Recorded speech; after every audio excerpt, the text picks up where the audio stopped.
Hello, নতুন রাঁধুনি আপুরা, আপনাদের জন্য আমি আজকে একটা শুটকি ভুনা নিয়ে আসছি। চিংড়ি মাছ দিয়ে শুটকি ভুনা কিভাবে মজা করে করা যায় সেটা দেখাবো। তো এখানে দেখেন আমি রসুন কুচি, কাঁচামরিচ কুচি, তারপর পেঁয়াজ কুচি, চিংড়ি মাছ, তারপরে শুটকি, তারপরে এখানে পেঁয়াজ, রসুন এবং শুকনা মরিচ বেটে নিয়েছি। তো চলেন মূল রান্নায় যাই।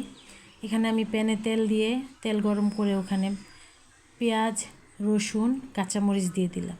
তো পেঁয়াজ, রসুন, কাঁচামরিচটা আমি কিছুক্ষণ ভেজে নেব। তারপর এই পর্যায়ে দিয়ে দিলাম লবণ দিয়ে পেঁয়াজটাকে ভেজে একটু হালকা ব্রাউন কালার হতে দিব। হালকা ব্রাউন কালার হয়ে আসলে তখন আমি চিংড়ি মাছগুলো দিয়ে দিব। চিংড়ি মাছটা যখন একটু ভাজা হবে তখন আমি শুটকিগুলো দিয়ে দেব। শুটকিগুলো দিয়ে আমি ঢাকনা দিয়ে একটু ঢেকে দেব, কারণ শুটকিগুলো দিয়ে যদি আপনি ঢাকনা দিয়ে ঢেকে দেন তাহলে শুটকিটা অতি সহজে খুলে যায়, তখন আপনাকে আর ওই চাপাচাপি করতে হয় না। তো এই পর্যায়ে দিয়ে দিব আমি হলুদ এবং বেটে রাখা পেঁয়াজ, রসুন, শুকনা মরিচের পেস্ট দিয়ে হালকা অল্প একটু পানি দিয়ে আমি মশলাটাকে ভালো করে কষিয়ে নিব।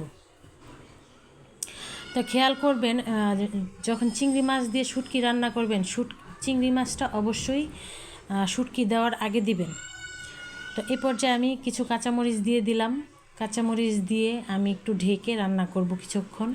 তো আমার যখন মশলাটা কষানো শেষ হয়ে যাবে তখন আমি ভালো করে কষানো হবে, একদম তরকারিটা ভাজা ভাজা হয়ে আসবে, শুকনা শুকনা হয়ে আসবে, তখন আমি শুটকিটা নামিয়ে নেব।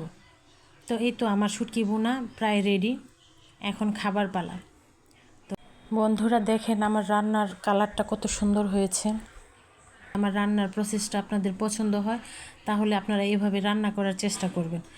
অবশ্যই ভালো হবে, মজা হবে এবং খেয়ে বলতে হবে যে না, রান্নাটা কে করেছে। তো সবাই ভালো থাকবেন, আল্লাহ হাফেজ। এবং আমার পেজটার আইডিটাকে সবাই ফলো এবং লাইক, শেয়ার, কমেন্টস দিবেন।